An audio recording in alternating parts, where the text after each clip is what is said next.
are listening to Frog Talk, presented by Black Ribbon. Welcome to another episode of Frog Talk. I'm your host, Nader Safinya. Today, we're exploring how understanding the neuroscience of human behavior can help leaders break free from toxic workplace patterns and create organizations where people can truly thrive, not just survive. I'm joined by Ursula Pottinga, a certified coach with over 25 years of professional coaching experience and more than 30 years leading workshops and team initiatives across Europe, Canada, Asia, and the US. Ursula holds multiple certifications, including ICF PCC, CPCC, Master Neurotransformational Coach, and Certified Relational Trauma Coach. As co-founder of Be Above Leadership and co-designer of its groundbreaking advanced coaching programs, she combines classical coaching methods with neuroscience to help leaders, especially women, rewire limiting patterns, heal from toxic dynamics, and create lasting transformation both personally and professionally. Ursula is also an international speaker, author, and podcast host focused on helping leaders understand their brain as their user's manual for lasting growth. Welcome, Ursula. Well, thank you. Thank you very much. I really appreciate this introduction. Yeah, absolutely. That was quite a mouthful. It was. I'm so impressed. So let's just dive right in. You talk about toxic workplaces, specifically TOXIC as an acronym. What does that acronym stand for, and how do toxic environments literally rewire our brains?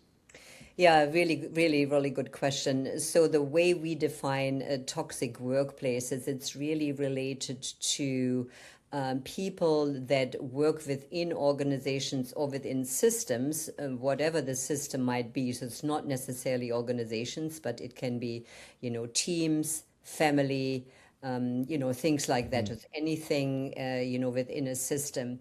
And a person that is in the system that has either narcissistic tendencies or is a narcissist. And I think that what's interesting about this topic in terms of relational trauma, and that's really what we're talking about when we talk about toxic organizations, systems, relationships, is that narcissism is really misunderstood. It's also, I think, a name, a thing that gets thrown around quite a bit without people really understanding what it is. So when you are working, for example, for a narcissist that is your boss, what happens over time is the impact on the brain of the person that is interacting with a narcissist really gets rewired in ways that creates doubt. It creates diminished ability to focus, diminished ability to self-regulate emotions, because narcissists really know how to find and push the button and manipulate a strength and turn it around and then make it into a weakness. So imagine working for someone that, either belittles you or criticizes you, throws you under the bus in front of other people. Over time, your brain is going to it's going to feel like you're in a very unstable environment. And this instability creates a lot of stress, a lot of doubt, and a lot of emotional upheaval that makes people really ineffective and has a huge impact on health. Thank you for that. I want to backtrack a little bit. So you, I guess you brought up a couple things. So you said narcissists are, or narcissism is misunderstood, is quite misunderstood today. Can you dig into that a little bit? How is it misunderstood and by whom? Really good question. I think that leadership, sometimes the perspective I think we have on powerful leaders is sort of this dynamic and the perspective of, well, that's just the way they need to be. They Right. need to be noisy and in your face. That's just what a really powerful leader is. They need to take over, and so it's it diminishes the impact that people like that really have on the health and the mental and physical health of the humans that they're interacting with. And if we don't understand what's going on in the brain of the narcissist, as well as the impact they have on other people, what happens is we start either ignoring it or supporting it unconsciously, of course, because we wouldn't consciously support somebody like that. But by not understanding the impact and what's happening in the system, it really creates an unawareness that working for people like that is dangerous. Right. Again, a lot, a lot of things I want to touch on. So let me go back to your original explanation of the toxic workplaces. Are you implying? I want to get really clear on this. Are you implying that toxic workplaces are a direct consequence of a narcissistic leader, or can it be from another type of personality as well? So really, that's a really good question, because I think we need to distinguish between someone with narcissistic tendencies versus a narcissist.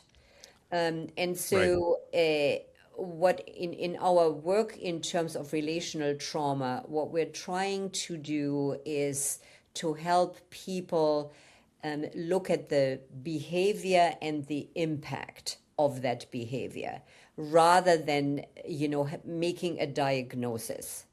So, for example, if a person within the system, whether it's the leader or not, we can put that to the side for now. If a leader is antagonistic, conflictual, rigid, entitled, and has a tendency to use your strength or use what you are saying against you, throws you under the bus in Yeah. front, in front of other people in a meeting. It might not be a full-blown narcissist, but it's a person with narcissistic tendencies whose behavior has the impact of disrupting the cognitive ability of the person that they're with, because of that. Does that make Okay. sense? Yeah, that makes sense. Yes. Thanks. Thank you for clarifying that. Because I think that's an important distinction. Yes. Yeah, that does make a lot of sense, because I've worked in various environments myself, and globally as well. And there are definitely people in charge of other people. They're not necessarily, let's say, the C-suite. They might be middle manager or whatever. It doesn't really matter. No. It's as long as they're managing other people. The irony is that you can even have the toxicity can even be rooted in an employee, a team member.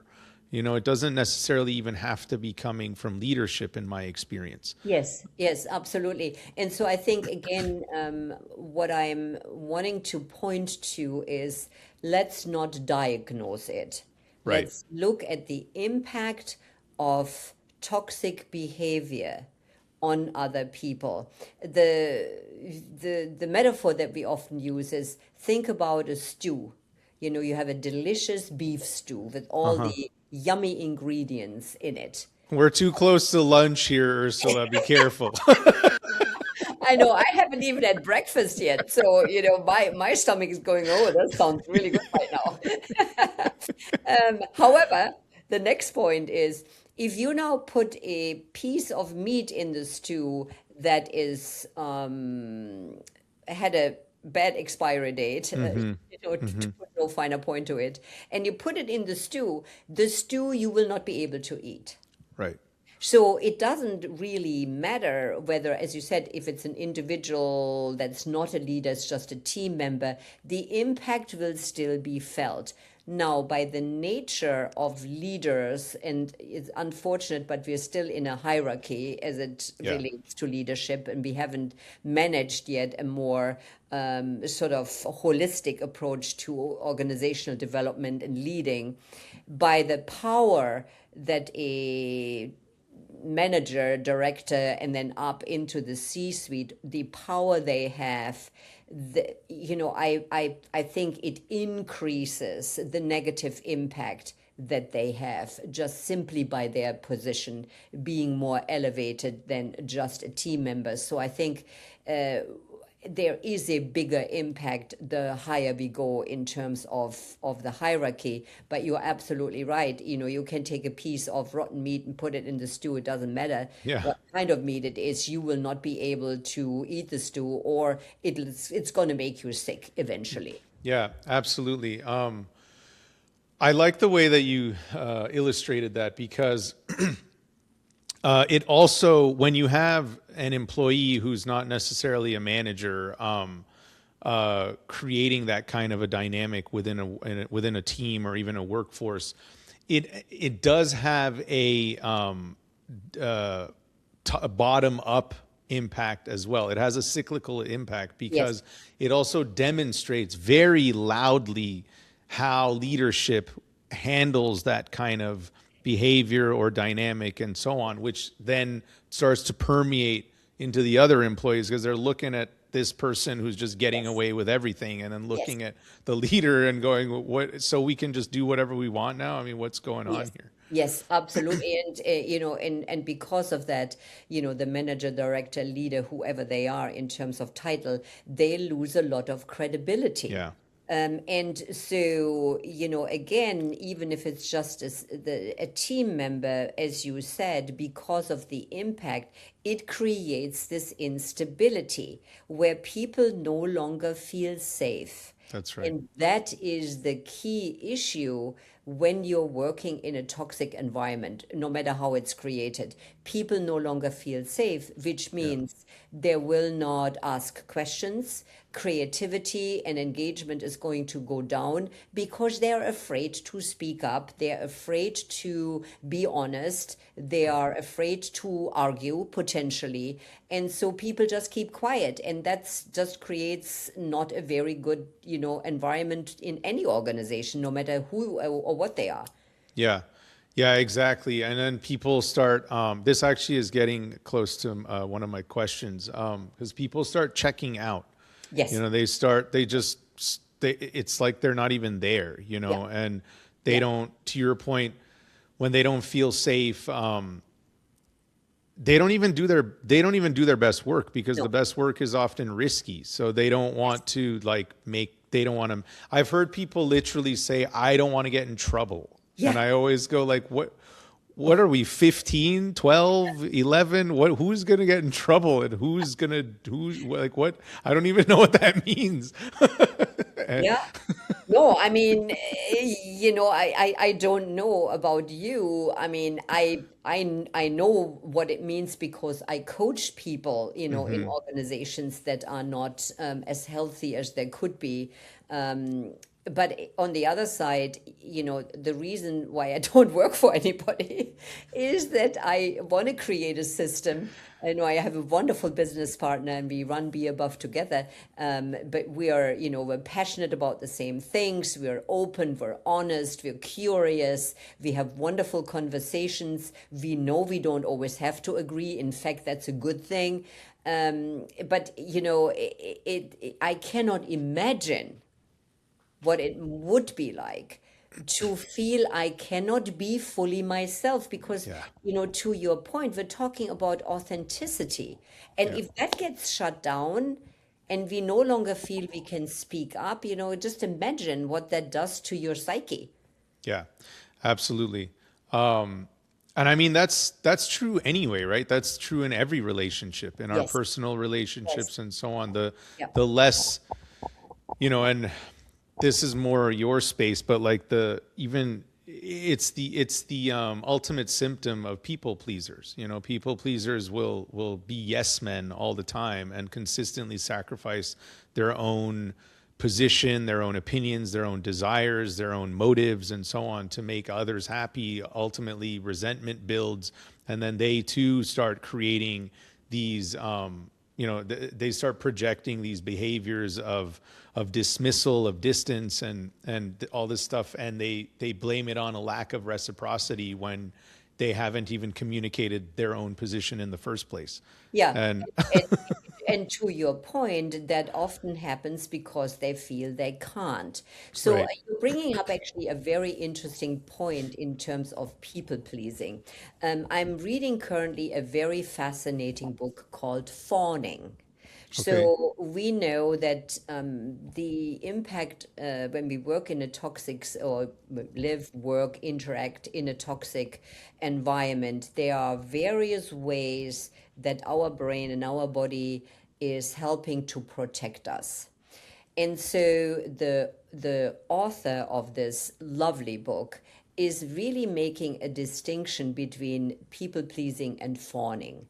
And what she says is fawning will feel like people pleasing because it's like, what can I do to keep this space safe? Which uh-huh, means like if I can agree and if I can say yes, that's what we're doing, that is a space then that will keep my safety in place.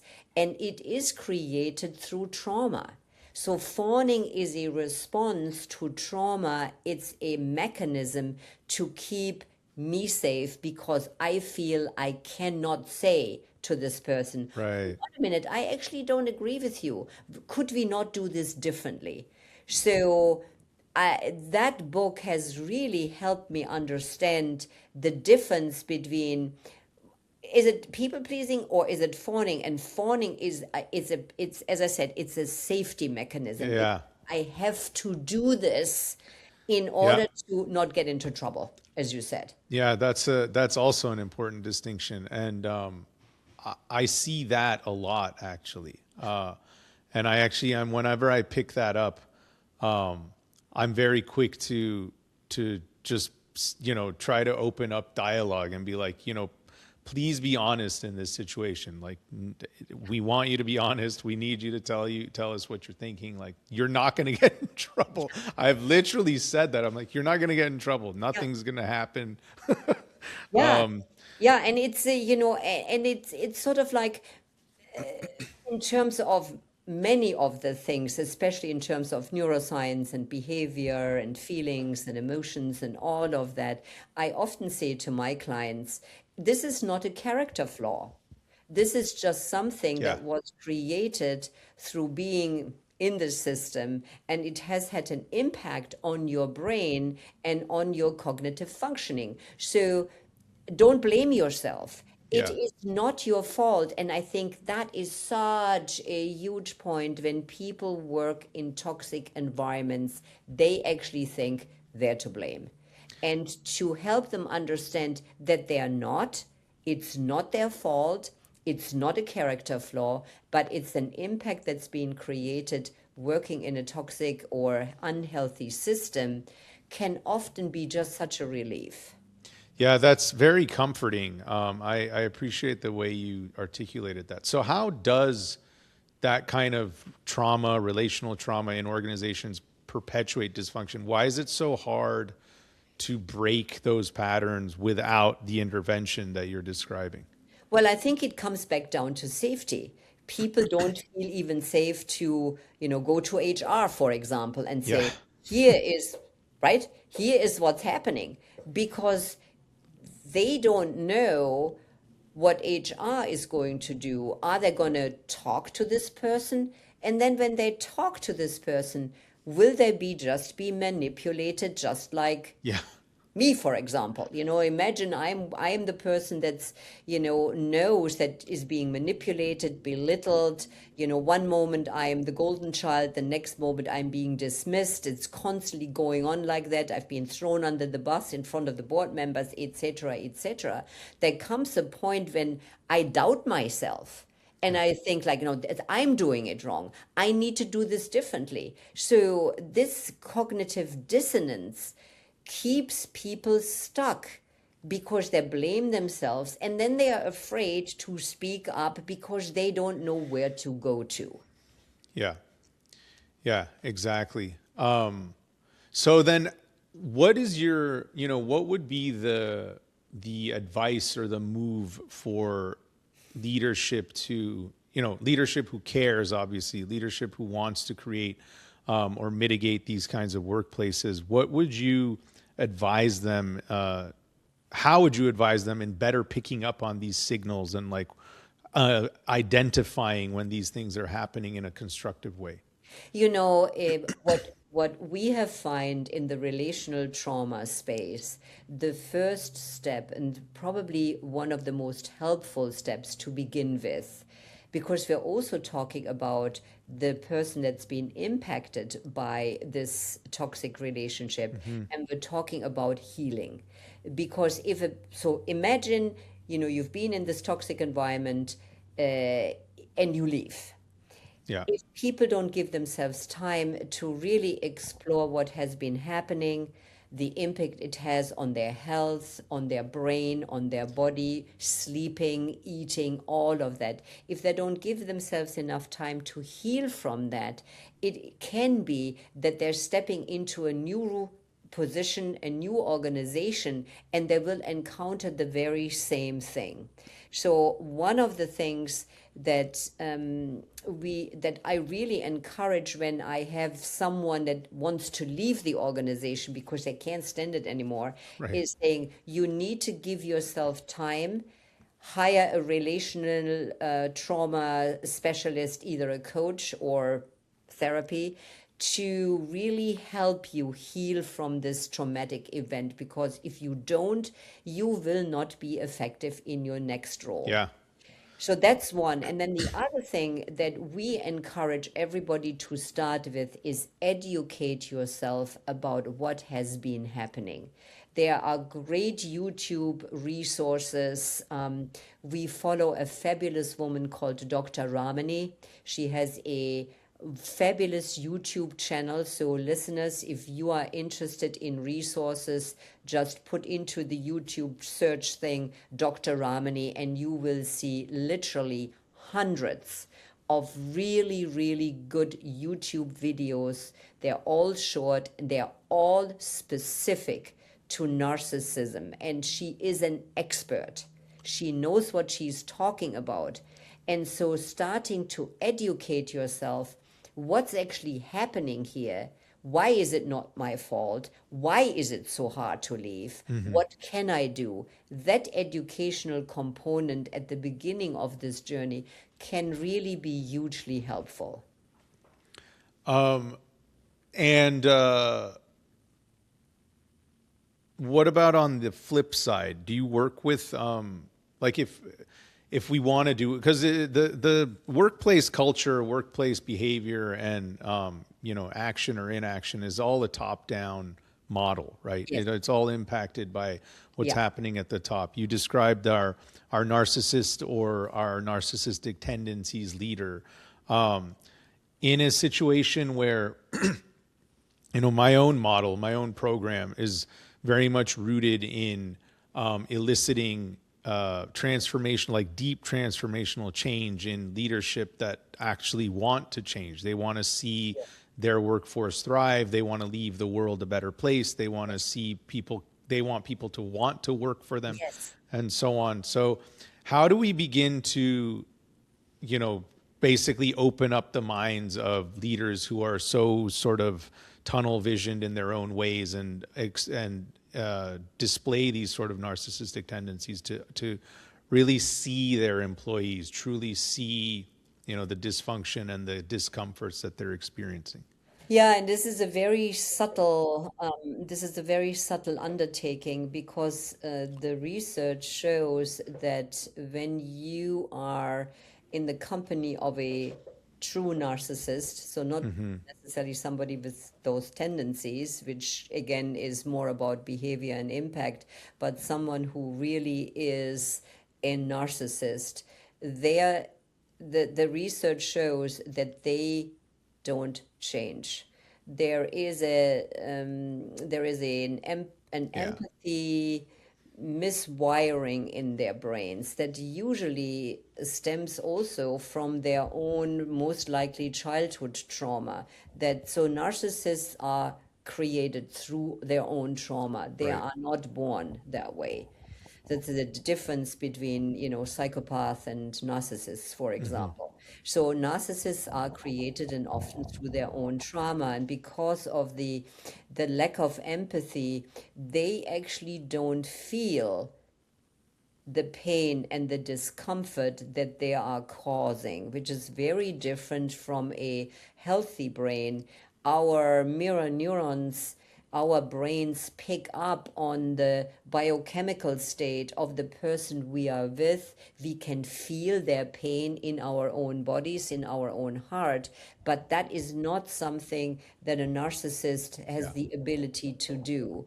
So that is part of the problem. They can't be helped, they can't be coached. Even therapy doesn't work. And there's lots of research out there that shows that therapists have tried for years and it has not worked because the narcissist, a real narcissist, doesn't see that there is a problem. Right. It works for them, right? Yeah. It works for them. And so they're not, they might be aware that they're causing, some problems, but they basically don't care. They don't feel the pain of other people. And so why would that change? Right. Yeah. I got to tell you, as an optimist, this is very discouraging. It is. I am sorry. Everybody who's listening, I'm sorry, sorry, sorry, sorry, but it is the key to trauma work. And I hear Yeah. this in my clients. They say, oh, I can do this. I can change that. I can make this happen. And it's like if it is a narcissist, no, you can't because they Yeah. don't care. So I'm sorry. Anyone who's listening right now, the only way out is to leave. Yeah. And Yeah. I have direct personal experience. My oldest daughter worked in a previous organization for a narcissist. This wasn't narcissistic tendencies. This was narcissism. Yeah. Yeah. The rigidity, the antagonism, throwing her under the bus, manipulation. One Yeah. moment she was the greatest, next moment she couldn't do anything right. And she went to HR. It sort of worked, but then didn't. And the only way out in the end was to get a lawyer and leave because Yeah. it wasn't safe to do Right. anything else. So I'm Yeah. sorry, but it's really, I agree with you. It's very discouraging. Yeah. It's somewhat Yeah. hopeless. And it's 100% on, and the reason that I doubled back on that is because, I've also experienced it and it is discouraging. Yeah. And, you believe, again, I am an optimist. I'm a realist, but I'm an optimist. And I believe that, people, my entire program is rooted in, positive change. So, whenever I come across I've had to let people go in my own company that Yes. I've tried to help so many times and exhausted options to the point where it goes back to what I was saying earlier. I start to look like an asshole because I'm looking like I'm just putting all my energy into this person. So the rest of the group is going, well, what about us? What are we Yes. doing here? Absolutely. This guy keeps screwing Yep. us over and you keep giving him chances and this and that. So Yep. I've had to learn some hard lessons Yes. myself. And Yep. it's 100% rooted in a lack of ability to, show compassion to other people. To your point, it works for them. Well, and I think that is also a challenge that we as coaches have because our coaching mindset is that people are naturally creative, resourceful, and whole and capable. Well, that probably fits 80% of the population. The other 20% is, they're either a full-blown narcissist or have a narcissistic tendency who don't have a desire to change. And so coaching is all about change, the willingness to change. And Correct. so even there, it's a problem because if you were to send one of your people, your previous people with those tendency into coaching, it wouldn't make a difference. Yeah. Yeah. So I want to get into Ursula, I wish we had so much more time. There's so much to talk about here. This is awesome. You talk about neuroscience often, Yes. and it's sort of the root of your entire model. So you talk about neuroscience of embodied change. What's the difference between, like, explain that a little bit. What's the difference between intellectual insight and actual transformation, and why do most people get stuck in the former? Yeah. So what we know from research is that our bodies hold and has memorized experiences. So we have this intellectual part here in the top of our brain. So there's the brain that is different from the mind. And I'm going to quote now a quote from Dr. Dan Siegel, who both Anne and I have spent a year with, studying the neuroscience of human behavior. He is really he's a psychologist, but it really, his main thing is neurobiology. Right. So what we know about our bodies is our body holds experiences. They have them. Our bodies recognize in certain how we stand, how we sit, how we experience our physical being has a direct impact to connecting it to emotions. So when we stop here and don't bring in our physical feelings, we are losing 90% of information. The body holds 90% of information that is stored within our body in various organs. Dr. Dan Siegel calls it interoception. It's basically saying, go inside your body. There's a core here.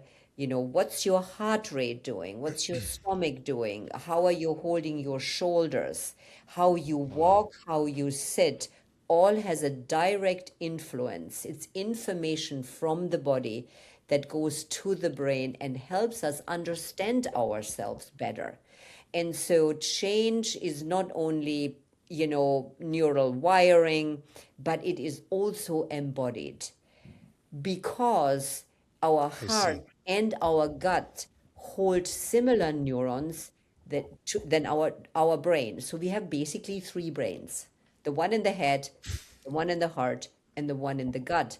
And those neurons constantly give us information. And if we are not aware of what our heart is telling you, what our gut is telling you, how our shoulders are tense, etc., etc., we lose a huge amount of information. The problem with this is that, particularly in our Western culture, we have sort of discarded that a little bit. We think that everything we need to know is in here. Yeah. And that's not true. So shifting this mindset, particularly for leaders, that it's not just about your intellectual brain, but it is also about your body, and your body is going to tell you a lot more than your brain will ever be able to.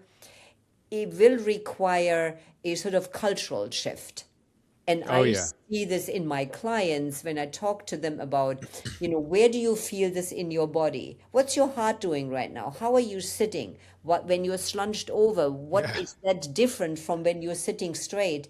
It it takes it takes some doing. And so that is where I think the neuroscience can really help, because the evidence is clear. The body is your brain. Actually, the title of yet another book, I'm sorry, audience, that I'm throwing all these books at you, but if you're interested in embodiment, Amanda Blake, we're great fans of her work. She wrote the book, The Body is Your Brain.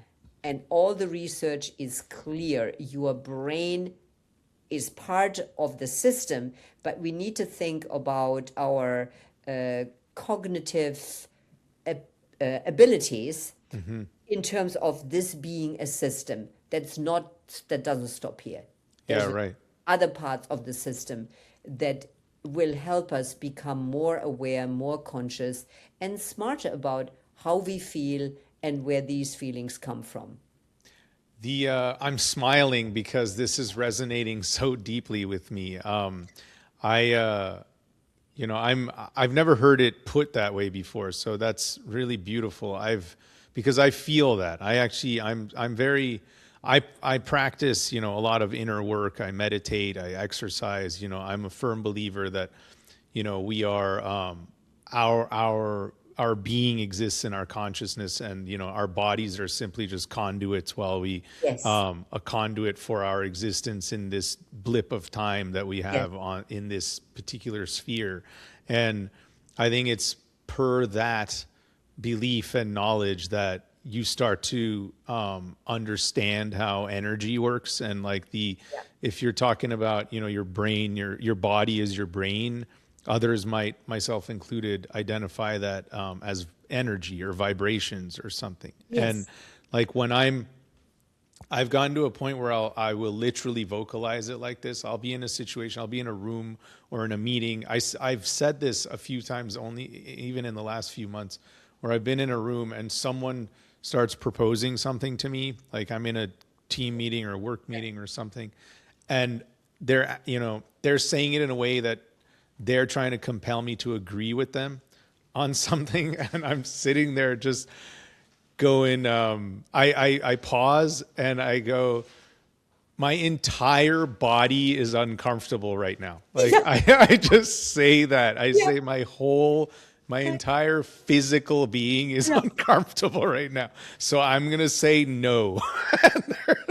It's such a good point, because, it's like, I totally know what you mean. It's like, it's like your whole being, your whole system goes, ooh, I'm not so sure. So, what's great about what you're sharing is it is just information. Yeah. And to discard it or ignore it, it's what I call, it looks good on paper. But that's all it is. It's really valuable. I coach a very high-level human resources person in a huge organization. And, she was talking to me the other day about interviewing someone for a leadership position. And I said, how did it go? What did you think? And she said, it looked good on paper, but the whole time I was in the room interviewing and talking to this person, my whole body had a reaction. Yeah. And it's like, you better start listening to that, because anything can look on paper. Your body is picking up on something that's underneath the surface. It's not visible. It's not on the resume. It's not on the table, but your body is picking up on something, and you better listen to it, because if you don't, you will find in 3 or 4 or 5 or 6 months that you've made a huge mistake. That's right. It's so true. I always argue that, we talked about this when we first met. Like, design is the it's the entire man-made world is a process of design, is a product of design, and everything. And the root of design is communication, and everything is communicating. I mean, I describe intangibles and inanimate objects and everything as having a dialogue. When you look around your own room and you look around where you're sitting right now, all the stuff in the room, the colors of the walls, the height of the ceilings, the furniture, everything is having, there's a conversation happening between everything. And if we're talking about, our brains being our only brain, then you're not hearing any of it. You're not picking any of it up, because it's 100% a question of energy and the vibrations in the room. And the easiest way I describe it, it's analogous to walking into a room that has no humans in it. When you walk into a room, you will always feel a certain way. You know, Yes. you walk into a bright room with big windows and Yep. open setting and everything. Yep. You feel a sense of calm and you're Yes. energized and awake. Or you conversely walk in Yep. to a dark room that's crammed and low ceilings and no windows, and you're just like, I don't want to be in here. This is so uncomfortable. Yep. It's literally Absolutely. the same thing. Absolutely. You are absolutely right. And you're pointing to yet another book. Are you ready? Yeah, Okay. keep hitting us. Hit us with it. Here's Let's another go. book for your listeners' long list of books. The Extended Mind by Annie Murphy Paul is exactly what you are talking about. Extending our mind means what is in here needs to be offloaded because our capacity to hold modern work, modern life, to hold it all in here has expanded the capacity of our human brain. So we need to take what's in here and we need to offload it. One of the ways, and this is to your point, that Annie Murphy talks about what is helpful is the environment. So you are absolutely right. The environment in which we work, live, step into shapes how we process information. Yeah. Yeah. This is why when people talk to me about I need to get rid of my clutter, it directly speaks to that. The brain gets confused because there's too much happening. There's too many choices to be had. There's too many data points coming at you. That's created by too much clutter. And so back to Annie Murphy Paul's book, The Extended Mind, your environment shapes the way your brain processes information. So sometimes when I need a slightly different way to process what's going on in my own brain and my own body, I go from the office and I go and sit somewhere else. I go to the living room where my brain processes information in a softer, less work focused way. Or I sit at the kitchen counter where, I can see the dog and, there's Yeah. music going on. Again, it shapes the way I process information when I sit there because I have left the environment of my work and gone somewhere else. So just for all of you to know, if you need creative inspiration, you might need to shift where you're working, where you're Yeah. thinking. That's why a lot of people, I think, particularly writers, go to coffee shops. There's Yeah. there's an energy with other humans and so on that, enable them to think differently. Yeah.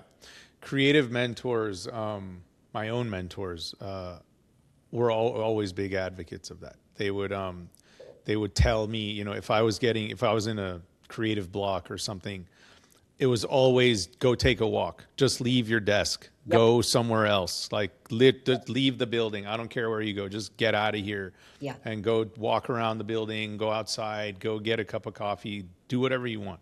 Yeah. In the old days, it was go smoke a cigarette,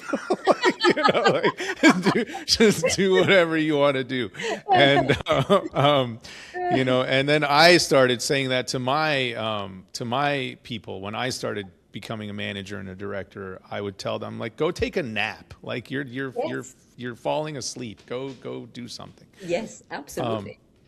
I do want to touch on this last thing because we are coming to the end here, and I'm so sorry that we are, because this definitely deserves a part 2. Like, we got to keep talking. There's so much to unpack here. I am here if you need me. But I wanted to just quickly touch on this user's manual concept. Does you say what does it mean to understand your brain as your user's manual? And to get really specific for the purpose of this show, how does that change the way leaders might approach their own development? Yes, very, very, very good point. So I'm going to give an example from the user's manual. So, for example, I am not prone to get a sort of, for example, I get a new vacuum cleaner, and I'm not prone to look at the user's manual of the vacuum cleaner until I realize that I'm doing something wrong and it's not doing the job it should be doing. Then I go to the user's manual and I Yeah. go, oh, I didn't hit this button. That's why it's not working. Very different from my husband, who is smarter, who goes, we need to read the user's manual first, and then we need to try it out, and I go like, no, no, no, no, no. Well, I'm fine. I can figure it out. Well, it's very simple.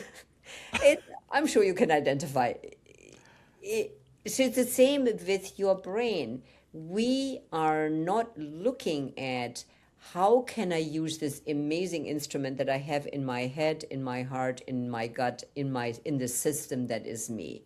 I don't understand how it works, so let me just do life. And then boom, something happens and we go, I don't understand why this is happening. I'm going to go to stress as part of one page of the user's manual. Stress has a huge impact on our executive function. The prefrontal cortex, which is the part of the brain that sits right behind your forehead and is really implicated in motivation, goal direction, Yeah.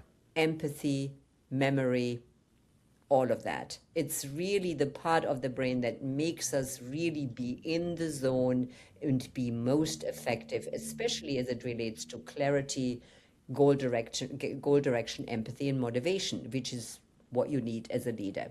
So when you're stressed, that optimal functioning gets diminished. And so the impact of that is the opposite of all the good stuff. It's lack of memory, lack of empathy, lack of clarity, no goal direction, no motivation. So think about if it's you, you're all of a sudden going like, oh God, I'm so unmotivated. I'm just so overwhelmed. I just don't know where to even begin. And you do not know that it is your prefrontal cortex now that has been impacted by too much stress and too much stimulation. You think it is again a character flaw. And so instead of going like, how can I reduce my stress so I get more into the zone of my just right? What most people do is they work harder and faster. And what happens is instead of coming back from the too much more into a just right, they go too much, too much, too much, too much, too much, too much. If you do not have that page in your user's manual, you're going to work against your brain rather than with. And there are a lot of different pieces in the system that we have that once we understand how they work individually and how they work together, we begin to work with our brain rather than against it. So having this user's manual on stress and the prefrontal cortex, on how the hemispheres see the world in terms of structure and freedom, the downsides of all of this, focus, and what you were talking about earlier on, the focus network versus the social network, the default mode network, which helps us ponder when we're walking, when we're sort of softly asleep, this softer focus versus intense focus here. Those are all parts of the brain that we need to understand to be the most effective, grounded, calm, and healthy human beings. And so once you have that manual, you know how your vacuum cleaner is going to be, doing its job better rather than, throwing Yeah. spaghetti at the wall and hoping for the best. Yeah, absolutely.